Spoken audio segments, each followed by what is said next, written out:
Je m'appelle Françoise Elong, je suis scénariste et réalisatrice. Alors Enterré, c'est mon second long métrage que j'ai tourné en décembre 2019 dans un village qui s'appelle Kaasomo, qui est près d'Mfou au Cameroun.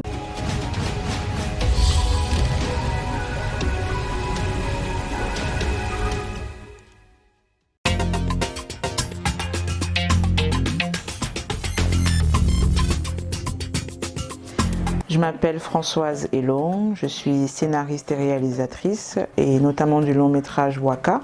C'est le film qui m'a fait connaître du grand public. Je l'ai tourné en 2012 et il était le film d'ouverture de la 17e édition du Festival Écran Noir en 2013. Je t'ai laissé là-bas avec tonton Yves parce que je dois rencontrer des gens et prendre des rendez-vous pour mon travail. Alors Enterré, c'est mon second long métrage que j'ai tourné en décembre 2019 dans un village qui s'appelle Kaasomo, qui est près d'Mfou au Cameroun.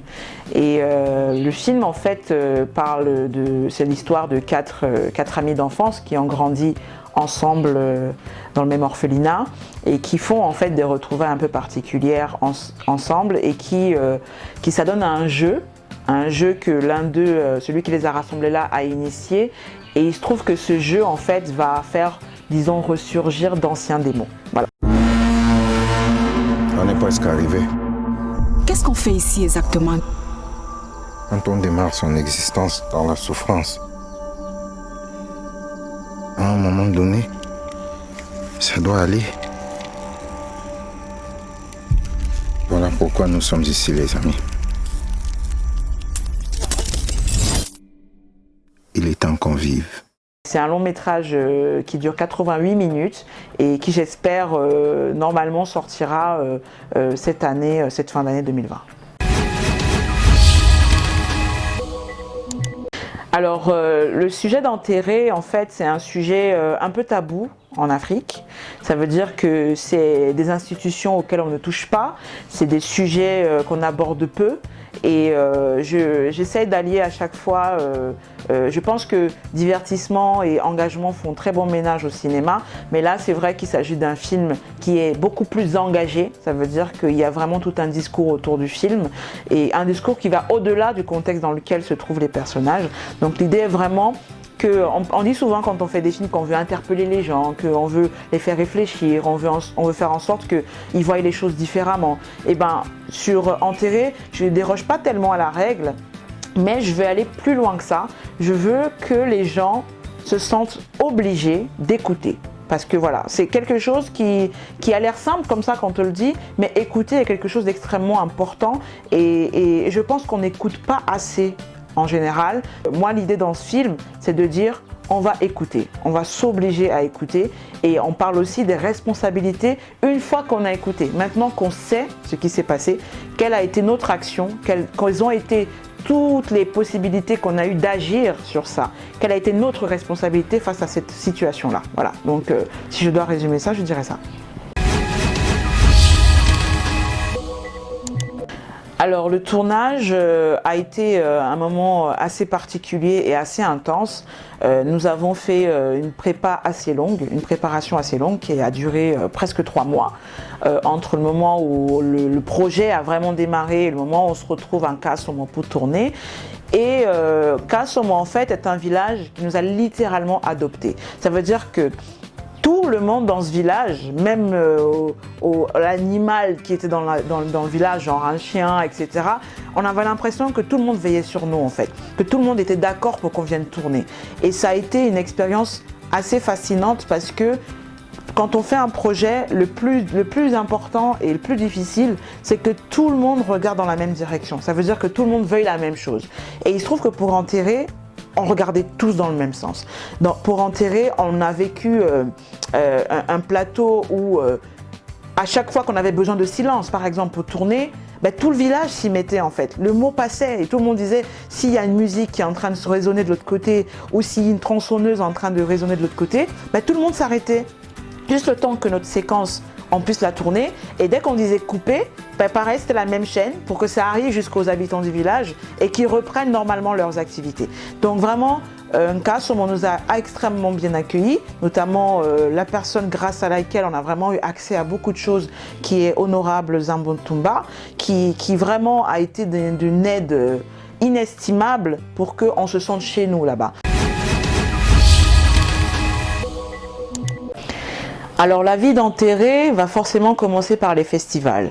Donc quand on fait un film, il y a toute une chaîne de distribution qui est normalement établie. Donc la nôtre va commencer avec les festivals. Ensuite, l'idée est que le film sorte en salle. Parce qu'un film de cinéma est destiné à une salle de cinéma. Donc je suis déjà en train de discuter, c'est même déjà acté. Maintenant, il faut définir les dates de sortie. Donc les dates seront définies bientôt. Donc je pense que le mois prochain, on définira clairement les dates. Et ensuite, bon, après les salles de cinéma, il y a effectivement tout ce qui est chaîne de télévision. Et la dernière étape d'un film, en général, c'est la VOD, la vidéo à la demande. Donc on a déjà 2 sélections qui sont vraiment très belles, que j'ai hâte d'annoncer, mais que je ne peux pas annoncer pour le moment parce que chaque festival a ses règles. Et en général, les festivals préfèrent toujours annoncer les premiers avant que nous, cinéastes que nous sommes, ne puissions le faire. Je pense qu'au Cameroun, alors les avantages, c'est que moi, en tout cas ce que je ressens, c'est que quand je travaille avec une équipe, je suis avec une équipe qui veut absolument que le film naisse. Ça veut dire que cette petite étincelle assez magique qu'on a dans le regard quand on crée et quand on a envie de faire un film à plusieurs, elle est là. Je la retrouve avec les collaborateurs qui sont des jeunes collaborateurs. Ma costumière, je ne sais même pas si elle a 24 ans ou 25 ans. Donc elle est vraiment très jeune et elle était la chef costumière. Et donc je me retrouve comme ça avec une équipe dévouée au film. L'inconvénient, je dirais, est forcément financier. Ça veut dire qu'on est dans un environnement où on ne sait pas encore à quel point économiquement le cinéma est important, peut avoir son importance dans l'économie d'un pays. Comment est-ce que le gouvernement régule le secteur cinématographique? On est déjà un peu perdu dans cela. Donc c'est quand même paradoxal de créer des lois qui restreignent alors qu'en fait le statut même de l'artiste n'est même pas encore totalement défini. Donc avant même que le statut soit défini et qu'on sache quels sont nos droits et nos devoirs, on est déjà en train de mettre en place des choses qui, pour le peu de champ d'action qu'on a de survivre ou de vivre, qu'on est déjà en train de faire en sorte que on puisse presque plus exister en fait.